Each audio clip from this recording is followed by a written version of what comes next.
Bismillahirrahmanirrahim. Alhamdulillahirabbil alamin. Nasta'inu ala umuri dunya waddin. Wassalatu wassalamu ala sayyidil mursalin imamil muttaqin sayyidina wa maulana Muhammadin sallallahu alaihi wasallam wa ala alihi wa ashabihi ajma'in. Qul subhanaka la ilma lana illa ma 'allamtana innaka antal alimul hakim. وتب علينا إنك أنت التواب الرحيم. رب اشرح لي صدري ويسر لي أمري واحلل عقدة من لساني يفقهوا قولي. أما بعد. Para bapak, para ibu, jamaah Masjid Nurul Islam yang dirahmati oleh Allah Subhanahu wa taala. Syukur alhamdulillah malam hari ini kembali kita ditakdirkan oleh Allah Subhanahu wa taala untuk bisa bermuajahat, untuk bisa bertemu di majelis yang insya Allah penuh barokah. Usai kita menjalankan sholat maghrib berjamaah, kita langsungkan dengan ta'lim. Mudah-mudahan apa yang telah kita lakukan senantiasa menghadirkan ridhonya Allah Subhanahu wa taala untuk kehidupan kita di dunia wal akhirah. Amin ya rabbal alamin. Salawat wassalam tidak lupa kita aturkan kepada junjungan agung beliau Rasulullah Muhammad sallallahu alaihi wasallam. Qauli Allahumma shalli ala sayyidina Muhammad wa ala alihi wa ashabihi ajma'in. Bapak Ibu jamaah rahimakumullah, kita akan lanjutkan kajian kita pada bulan kemarin atau pada pertemuan kemarin.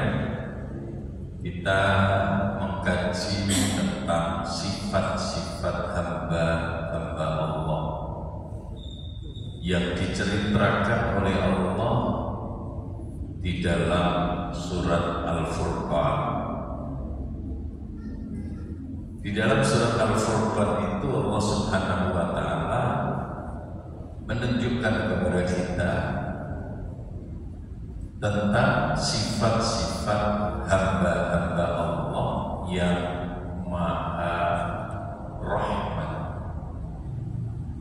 Tentu dimaksudkan dengan menunjukkan itu agar kita bisa menteladani, bisa mencontoh, bisa mengikuti apa-apa yang telah diceritakan oleh Allah di dalam ayat-ayat itu, agar kita benar-benar menjadi hamba yang sesuai dengan misi penciptaan kita sebagai manusia.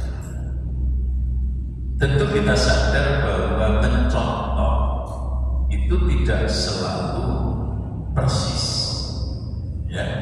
Mencontoh itu tidak selalu persis, karena yang diceritakan oleh Al-Quran ini sesuatu yang sangat ideal, sesuatu yang sangat ideal. Idealnya hamba Allah itu memiliki sifat-sifat sebagaimana yang diceritakan di dalam Al-Quran. Nah, kendali demikian kita terus-menerus berusaha untuk mencontoh, menteladani mereka-mereka yang telah diceritakan di dalam Al-Quran sebatas potensi yang Allah berikan kepada kita, sebatas kemampuan yang ada pada diri kita. Dan memang ketika Allah Subhanahu wa taala memberikan perintah kepada kita untuk bertakwa kepadanya, walaupun di ayat yang satu Allah menyebut ittaqullaha haqqa tuqatih, bertakwalah kamu kepada Allah dengan sebenar-benarnya takwa. Tetapi di ayat yang lain Allah menyebutkan ittaqullaha mastata'tum, bertakwalah kamu kepada Allah sesuai dengan kemampuan yang kamu miliki. Nah ini kemudian para ulama memaknai dua ayat ini dengan memadukan bahwa perintah takwa kepada Allah Subhanahu wa Ta'ala itu harus kita jalankan semaksimal mungkin, ya, semaksimal mungkin, sesuai dengan batas kemampuan yang Allah berikan kepada kita. Jadi kesungguhan kita untuk bertakwa kepada Allah Subhanahu wa Ta'ala itu tetap kita sesuaikan dengan kemampuan maksimal yang Allah berikan kepada kita.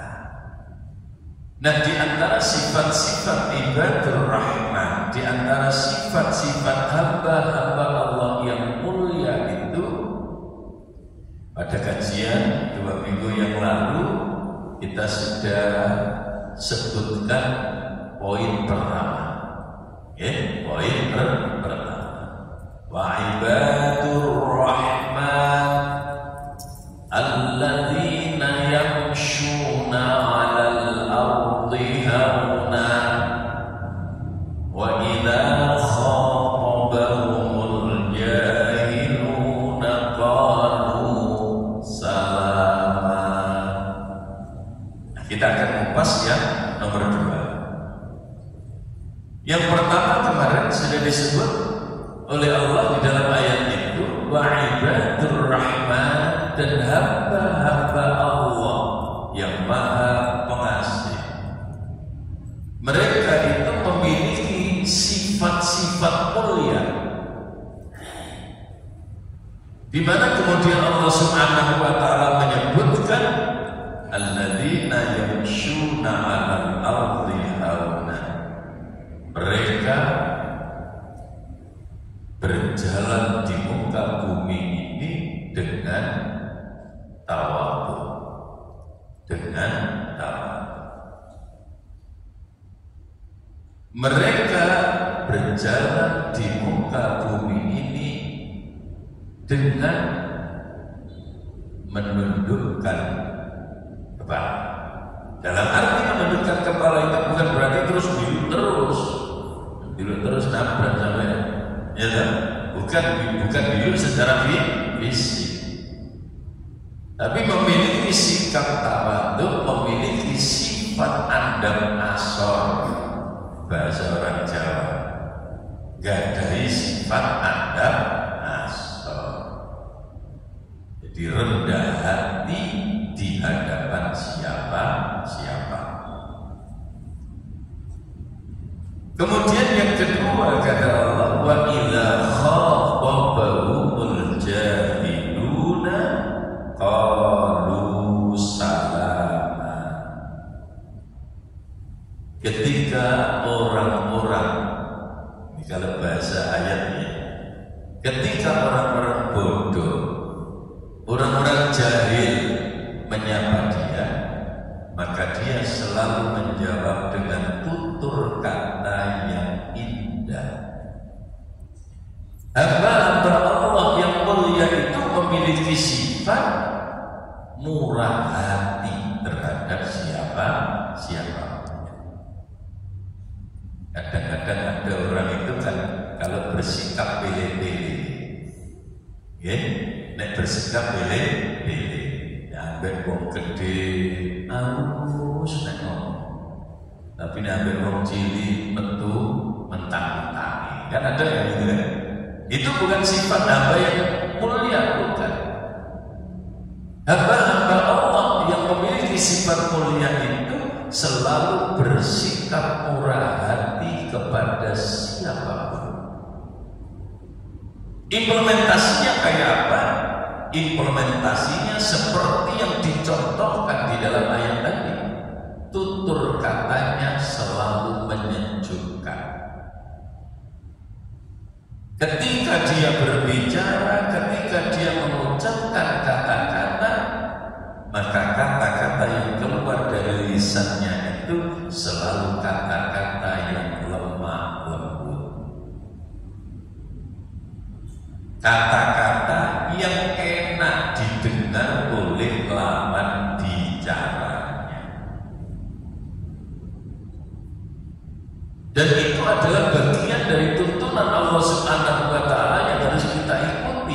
Bahkan kalau kita telah lebih jauh ke belakang, perintah untuk bertutur kata yang lembut itu tidak hanya diperintahkan oleh Allah buat kita, umatnya Nabi Muhammad Sallallahu Alaihi Wasallam, tetapi sejak awal Allah memberikan tuntunan kepada umat manusia, maka perintah bertutur kata yang baik, bertutur kata yang lembut itu selalu diperintahkan oleh Allah Subhanahu wa Ta'ala. Kepada siapa? Kepada siapapun. Bahkan kepada orang yang terjelek sekalipun. Di Al-Quran diceritakan oleh Allah Subhanahu wa Ta'ala, dan ini sering saya sampaikan sebagai contoh teladan buat kita, betapa Allah Subhanahu wa Ta'ala memberikan tuntunan yang begitu indah buat umat manusia dengan menampilkan satu kisah di saat Allah Subhanahu wa Ta'ala memberikan perintah kepada dua orang nabinya. Nabi siapa? Nabi Musa dan Nabi Harun. Ketika Nabi Musa dan Nabi Harun diperintah oleh Allah Subhanahu wa Ta'ala untuk mendatangi Raja Fir'aun. Ini kontradiksi betul. Nabi Musa dan Nabi Harun itu jelas beliau adalah orang-orang baik. Beliau adalah orang-orang pilihan karena beliau diangkat oleh Allah menjadi nabi sekaligus menjadi rasul. Sementara yang mau dihadapi adalah orang yang jelek sekali. Siapa orang yang jelek sekali? Fir'aun. Kenapa Fir'aun dikatakan jelek sekali? Lu begitu ilmu saya gamanya paling aku dari pengeran. Gitu. Sampai golek wong paling begitu zaman saiki. Wong sing paling sumbung zaman saiki tetep kawan sing paling aku dari pengeran. Gitu. Bayangkan kurang enak kayak Fir'aun, kejelekannya sudah luar biasa, dia mengaku menjadi Tuhan. Yang diutus adalah pilihan orang terbaik, yang disuruh menghadapi adalah orang jelek. Lalu apa perintah Allah kepada Nabi Musa dan Nabi Harun? Nabi Musa dan Nabi Harun diperintah oleh Allah, faqula lahu qawlan layyinan la'allahu yatadzakkaru aw yakhsha. Nabi Musa dan Nabi Harun ketika diperintah oleh Allah untuk mendatangi Raja Fir'aun, untuk mendampai Raja Fir'aun, itu perintah Allah Subhanahu wa Ta'ala, maka berkatalah kamu berdua, Nabi Musa dan Nabi Harun, ketika menghadapi Raja Fir'aun diperintah oleh Allah untuk berkata lalu kepada Fir'aun dengan perkataan yang apa? Qaulan layyinan, dengan kata-kata yang lembut. Benar. Ini sudah luar biasa sekali contoh yang langsung dari Allah Subhanahu wa Ta'ala yang diceritakan di dalam Al-Quran. Seorang nabi menghadapi orang kafir yang mengaku menjadi Tuhan, itu saja diperintah oleh Allah untuk bertutur kata yang lembut. Pertanyaannya kemudian, kenapa kemudian kita yang bertemu dengan sesama orang yang beriman hanya karena royoan segosa piring, ya, mungsak kadar royoan segosa piring, luani isu-isu, ya, berani mencaci maki, berani mengeluarkan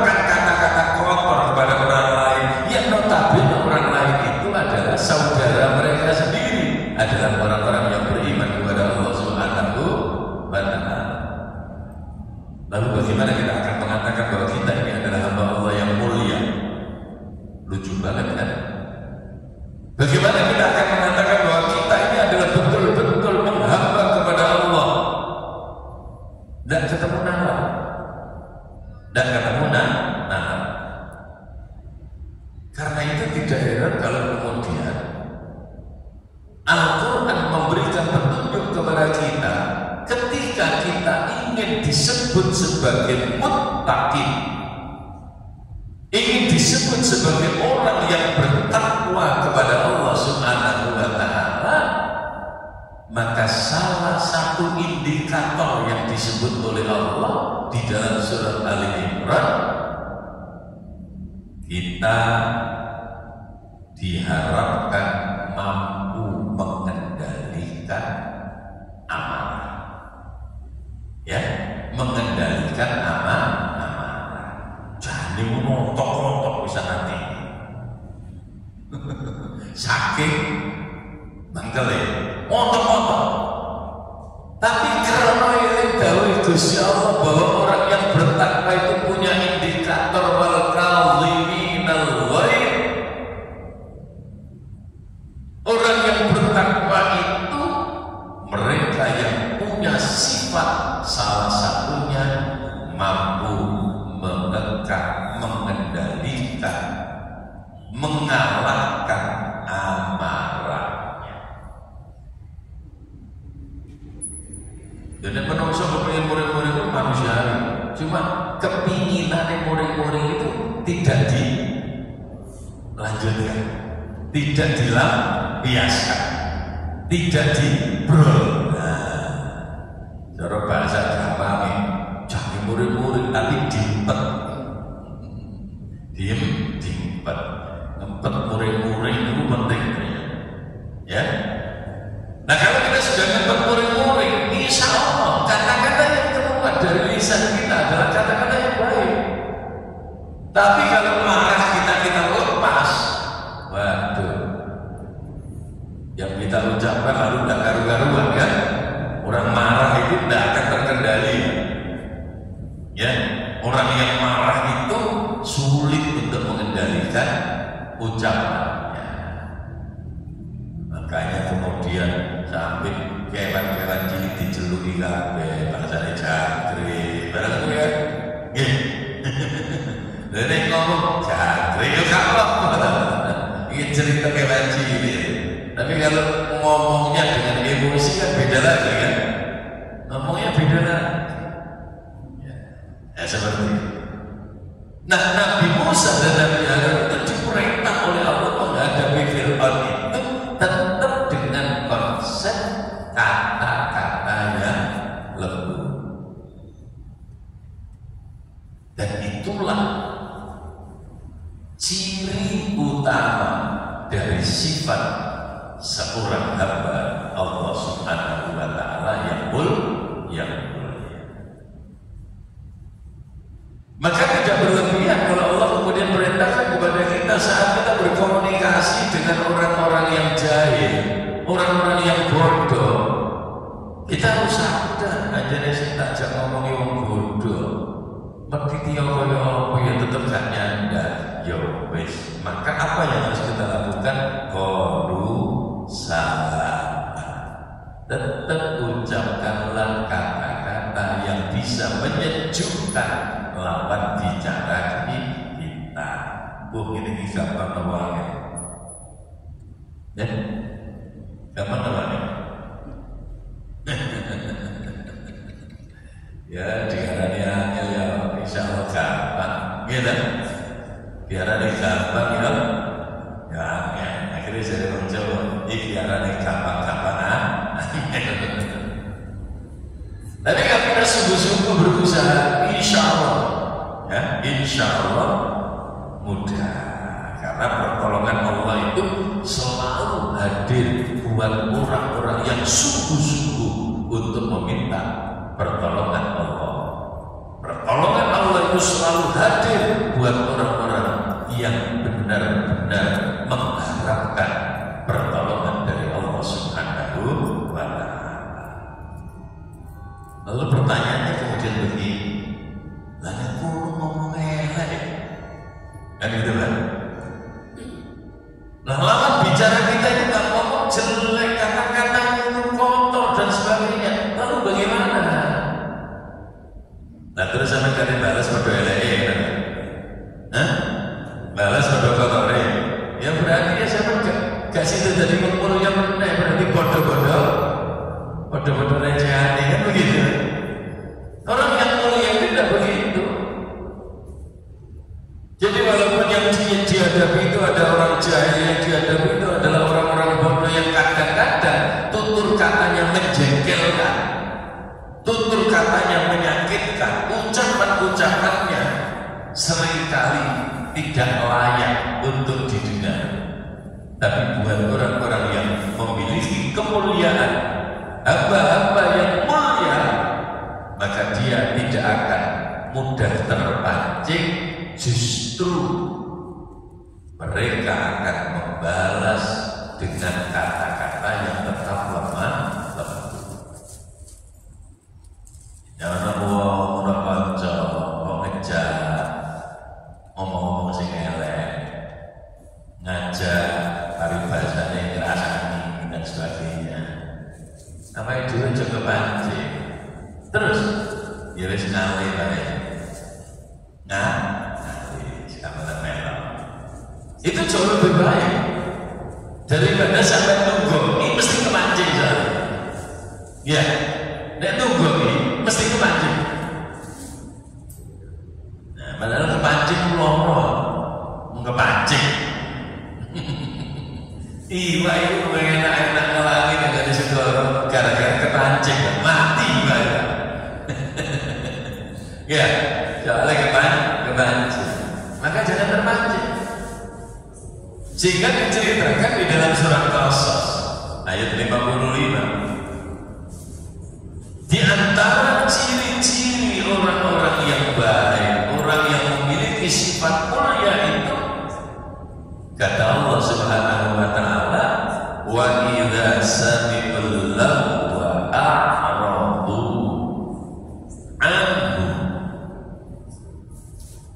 Jadi ketika orang-orang baik, orang-orang yang memiliki sifat mulia ini mendengar perkataan-perkataan yang tidak bermanfaat, tidak bermanfaat. Cara bahasa ini dobros, ya, gedobros.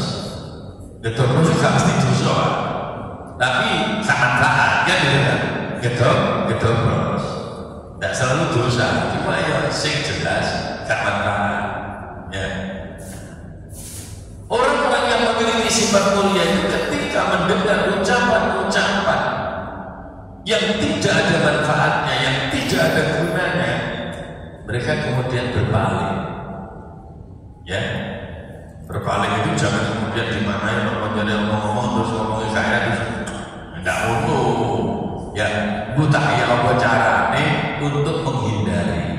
Sisi yang aku nggak perlu nih. Nah, misalkan contoh seperti menghindar. Lalu kemudian mereka mengatakan, hati-hati. Qalu lana a'maluna wa lakum a'malukum. Ya wis lah. Nek sampean tak nasihati saged ya wis. Monggo aku tak nutupno gawean wis. Nah wis urusan sampean ya urusan sampean dhewe, urusanku dhewe. Artinya apa?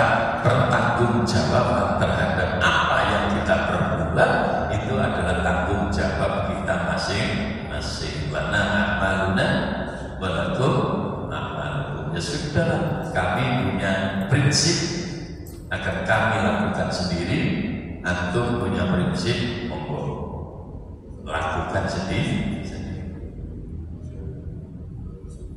Sehingga tidak heran pula kan ketika Allah Subhanahu wa taala menggambarkan orang mukmin yang beruntung itu yang kayak apa. Salah satunya yang disebut oleh Allah, qad aflahal mu'minuna alladzina hum fi shalatihim khashi'un walladzina hum 'anil lagwi mu'ridun. Orang mukmin yang akan mendapatkan keberuntungan, orang mukmin yang pasti beruntung adalah mereka yang khusyuk di dalam sholatnya dan mereka yang berpaling dari hal-hal yang tidak bermanfaat, berpaling dari hal-hal yang tidak berguna. Sehingga saya sering juga juga nyampaikan kan, jenengan pengen ngopi ya ngopi baik. Ning ora usah suwe-suwe, yo sak kadar ngentekno kopi sak cengkir pirang menit sih. Gitu ya. Ya ngopi wae, ngopi ora apa-apa. Iya toh? Nah, ning kudu eling mung sak kadar ngentekno kopi sak cengkir mosok kok anti saja. Kan diboten nggih? Boten. Ya kan paling pirang menit ngono wae lah. Suwene 10 menit, 15 menit ngono wae. Karo ngenteni adem kopi gitu kan. Ya malah nek ngopi niku yo adem malah boten enak. Nggih, sebenarnya yo akeh-akeh terus panas sithik ngoten yo malah enak, malah seger lah kan. Nah, nek ngono yo nek atasi kopi sak cingkir dodol tempe. Ya bari bahasa ngentek loro lah, paling 10 menit, 15 menit ngono wis cukup. Enggak. Ngopi sak cingkir wae 3 jam ra mulai. Pertanyaannya kemudian waktu yang kita buang itu apa manfaatnya? Kan seperti itu. Orang mukmin yang beruntung tidak akan pernah mau melakukan hal semacam itu. Apa yang tidak bermanfaat dia berbalik. Jadi tidak ada orang mengatakan hal yang tidak baik, mereka juga akan berbalik. Timbangannya ketularan, timbangannya kepancing, wis alun aleba baik. Itu. Ya. Kemudian kita perlu tahu yang disebut jahil seperti yang dikatakan Al-Quran tadi, ya kan? Sing diarani bodoh janjane sapa. Dan kalimatnya jelas loh ya. Wa idza khatabahumul jahiluna qalu salama. Ya, ketika berkomunikasi, berbicara dengan orang-orang bodoh. Ya. Siapa sih jahil itu? Bapak Ibu jamaah, kita jangan salah mempersepsikan. Jadi walaupun kalimatnya itu seperti itu, jahilun, orang-orang bodoh, itu tidak berarti bodoh itu mereka yang tidak berpendidikan, tidak selalu begitu. Yang berpendidikan tinggi pun bisa masuk dalam kategori bodoh. Ya, saya ulang. Yang berpendidikan tinggi pun bisa masuk dalam kategori al-jahilun, orang-orang bodoh. Ya. Orang yang cuma sekedar tamatan SD, tapi dia mengerti, dia ngaji, akhirnya tahu tuntunan yang diajarkan oleh Nabi dan mempraktekkannya dalam kehidupan sehari-hari, walaupun hanya berbekal ijazah SD atau mungkin tak lulus SD, mereka tidak termasuk dalam kategori jahil. Sehingga kita kemudian perlu mengerti yang namanya jahil itu siapa, yang namanya jahil itu siapa, orang bodoh itu yang kayak apa.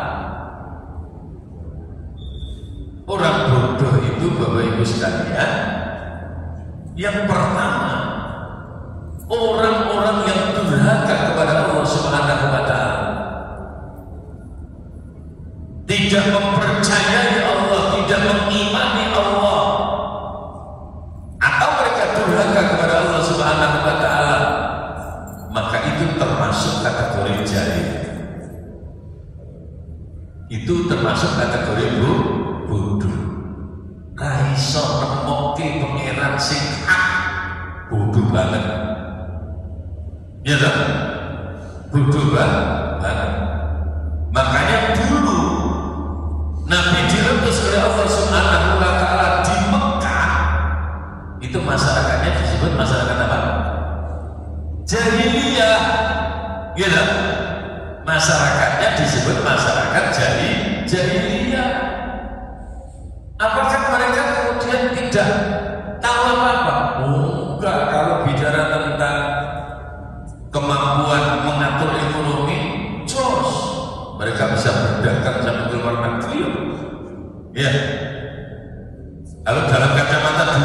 tidak bisa disebut bodoh. Tapi dalam kacamata Al-Quran itu termasuk kategori kaum jahiliyah, bukan karena mereka tidak tahu apa-apa, tapi mereka tidak kenal dengan Tuhannya.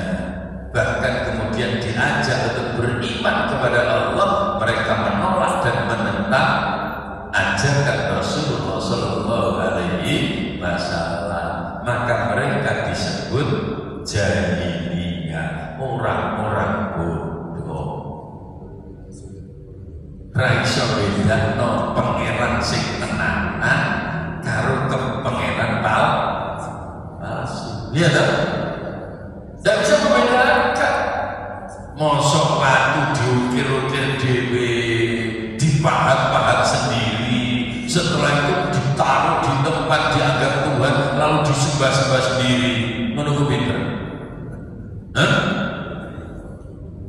Oke, dari sisi perdagangan mereka boleh jadi mengatakan pinter, ya. Tapi dari sisi ketuhanan, wah goblok pol. Masa waktu diukir-ukir dewe, dipahat-pahat dewe, marun diakoni jadi pangeran. Kan menjadi lucu kalau kita menyembah sesuatu yang kita buat sendiri. Kan ya goblok pol nonton gitu. Goblok tambahin pol nonton. Ya. Nah, itu contoh. Jadi yang disebut jahil, yang disebut bodoh itu tidak berarti tidak selalu terkait dengan pendidikan formal. Maka orang yang berpendidikan tinggi sekalipun kalau durhaka kepada Allah itu masuk kategori al-jahil. Ya. Orang yang berpendidikan tinggi sekalipun kalau berani melawan aturan Allah, berani membangkang kepada Allah, maka itu termasuk al-jahil. Jadi yang namanya orang bodoh itu adalah mereka yang durhaka kepada Allah Subhanahu wa Ta'ala. Itu satu. Lalu siapa lagi yang disebut bodoh? Yang disebut bodoh lagi adalah orang yang memberi kekuasaan kepada hawa nafsunya. Kuyo jenenge wong bodoh. Memberikan kekuasaan kepada hawa nafsunya untuk mengalahkan kebenaran.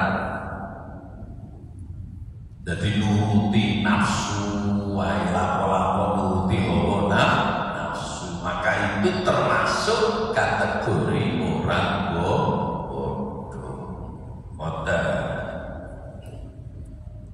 Nah, itu digambarkan oleh Allah di dalam surat Yusuf ayat 33, di mana Allah Subhanahu wa Ta'ala menyatakan, qala rabbis sijnu ahabbu ilayya mimma yad'unani ilaihi wa illa tasrif anni kaidahunna asbu ilayhinna wa akum minal jahilin.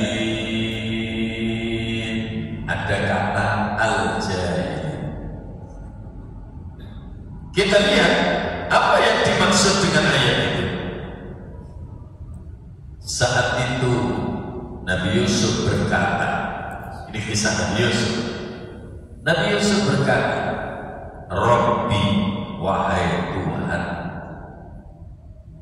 Ya, ini ucapan Nabi Yusuf yang diabadikan oleh Allah di dalam Al-Quran. As-sijnu ahabbu ilayya mimma yad'unani ilaih. Penjara, kata Nabi Yusuf, ya Allah, penjara itu lebih aku sukai daripada aku harus memenuhi ajakan mereka kepada. Dan Nabi Yusuf diajak kiku-kiku, ya, diajak selingkuh, iya tak? Nabi Yusuf kemudian berdoa kepada Allah, menyampaikan di hadapan Allah, ya Allah, saya dimasukkan penjara itu lebih baik daripada saya harus mengikuti ajakan mereka, orang-orang yang mau mengajak untuk durhaka kepada engkau. Ya. Lalu kemudian wa illa tasrif anni kaidahunna asbu ilaihinna wa akum minal jahilin. Dan jika tidak engkau hindarkan dariku tipu daya mereka, tentu aku akan cenderung untuk memenuhi keinginan mereka, dan aku termasuk orang-orang bodoh. Maka orang bodoh itu siapa? Kalau dalam konteks ayat ini, orang bodoh itu adalah orang yang selalu mengikuti keinginan hawa nafsunya. Berarti apa ini kira-kira termasuk pinter nama?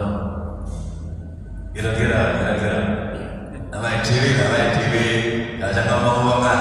Ya, nama dewi kira-kira masuk pinter apa bodoh? Jawaban ini, guru angin ini kadang-kadang pinter, pas menjadi masjid ini pinter banget ya. Tapi ketika satu saat kita teruji dan kemudian kita tidak lulus, saat itu kita jadi bodoh, ya kan? Nuruti hawa nafsu. Ya. Penggawaian jadinya cara di Bunda Siti itu baik kenen. Ini kadang-kadang namanya diri kamu. Si tak tutup nesik, akhirnya sebanyak si kalah. Begitu. Nah, itu kan termasuk salah satu di antara bentuk kebodohan kita. Emang ada yang lebih penting dari sujud kita kepada Allah? Ya tak? Apa yang lebih penting dari sujud kita kepada Allah? Tidak ada. Yang terpenting dalam hidup kita itu bagaimana kita bisa tetap bersujud kepada Allah sehingga kita selalu mengutamakan, selalu mendahulukan sujud kita kepada Allah Subhanahu wa Ta'ala daripada kepentingan yang lain. Nah, kemudian siapa lagi orang yang disebut bodoh itu? Ini tadi saudara cerita ide tiba-tiba apa ide yo ijake bodoh di bangkai ya begitu kan? Iya, ini kepentingan kita. Majelis-majelis seperti ini kan menyadarkan kita. Siapa lagi orang yang dikategorikan sebagai orang bodoh? Adalah setiap orang yang memberi kekuasaan kepada syahwatnya untuk mengalahkan akalnya, nuruti kekarapan. Nuruti kekarapannya barang hari ini kan? Gitu. Nuruti kekarapan barang hari ini. Weteng itu wis marah. Baru terus diwenehi panganan sing paling disenengi. Kira-kira ditolak apa diterima? Kira-kira ditolak apa diterima? Terima. Ya. Lu nek diterima terus digorong boleh sih gak apa-apa. Tapi sing kayak ini tak kena sampean syaratnya di mana saiki. Kadang-kadang marahnya gak pada direken. Wih, sangat kuih. Ya loh. Nah, kira apa mana terus ditambahin mumpung gratis ya. Tanpa sadar lagi, tanpa sadar. Kita kalau mau makan enak, tapi kalau masih harus bayar itu izin mikir ya. Izin mikir. Tapi makan enak kok pas gratis, itu mikir wis kakak goblas. Ya, mikir wis kakak goblas. Apa mumpung gratis, mumpung orang sing ngebosi. Ya kan? Orang yang menyerahkan dirinya kepada syahwat, ya,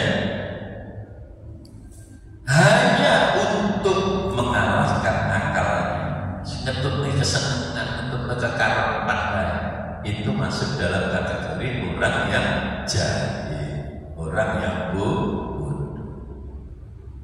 Kemudian termasuk dalam kategori orang bodoh lagi adalah orang yang suka mengolok-olok masalah yang serius, suka mengolok-olok kebenaran, mengejek kebenaran. Itu juga termasuk orang bodoh.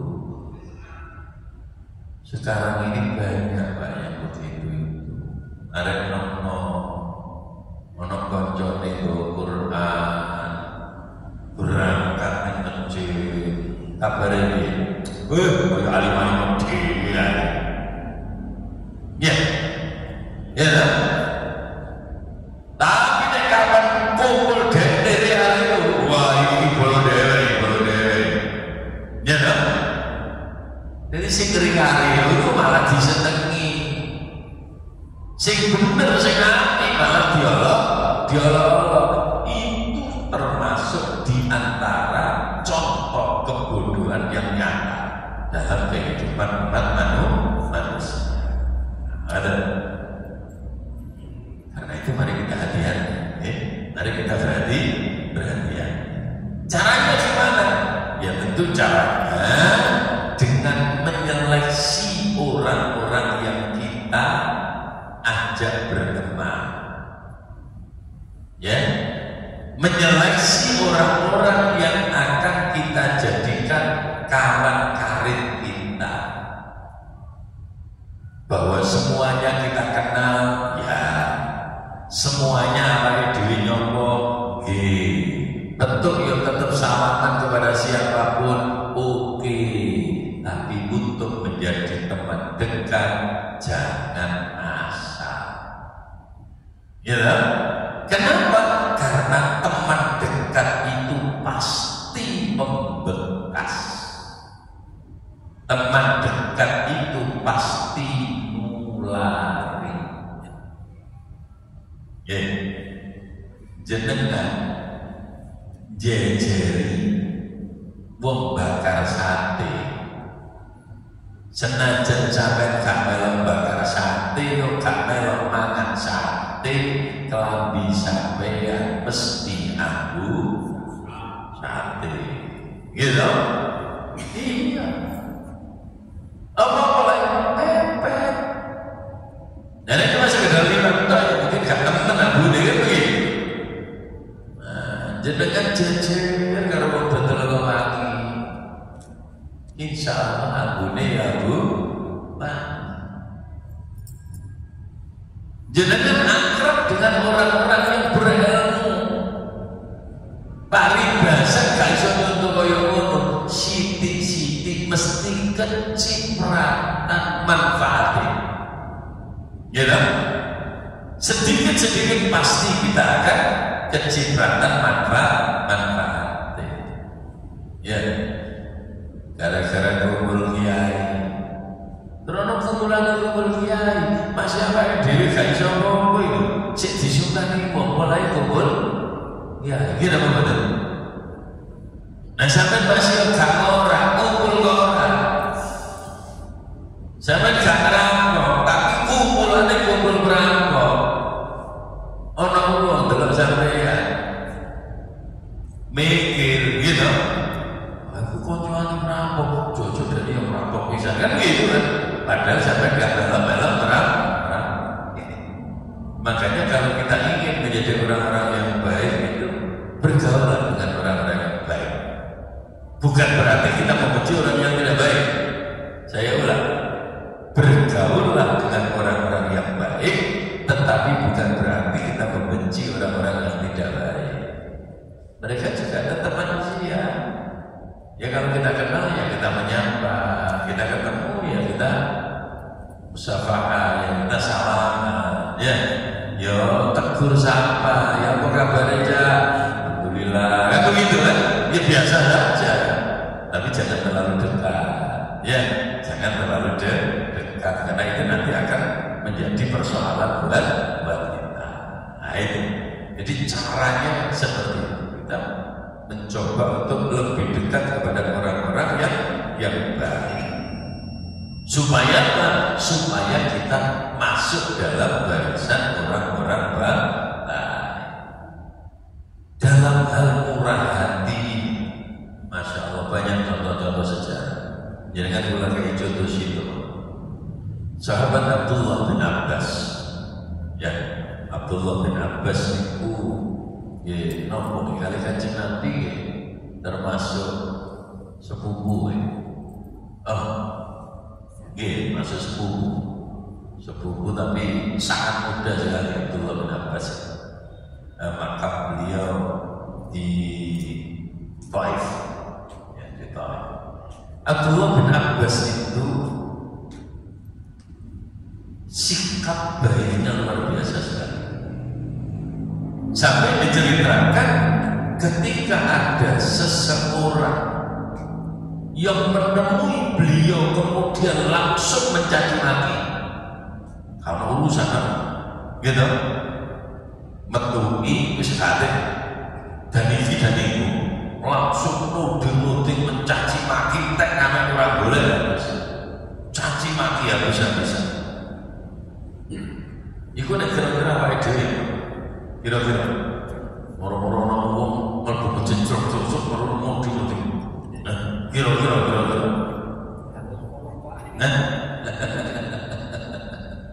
Abdullah bin Abbas itu didatangi orang langsung caci maki habis-habisan. Itu beliau bagaimana menyikapinya?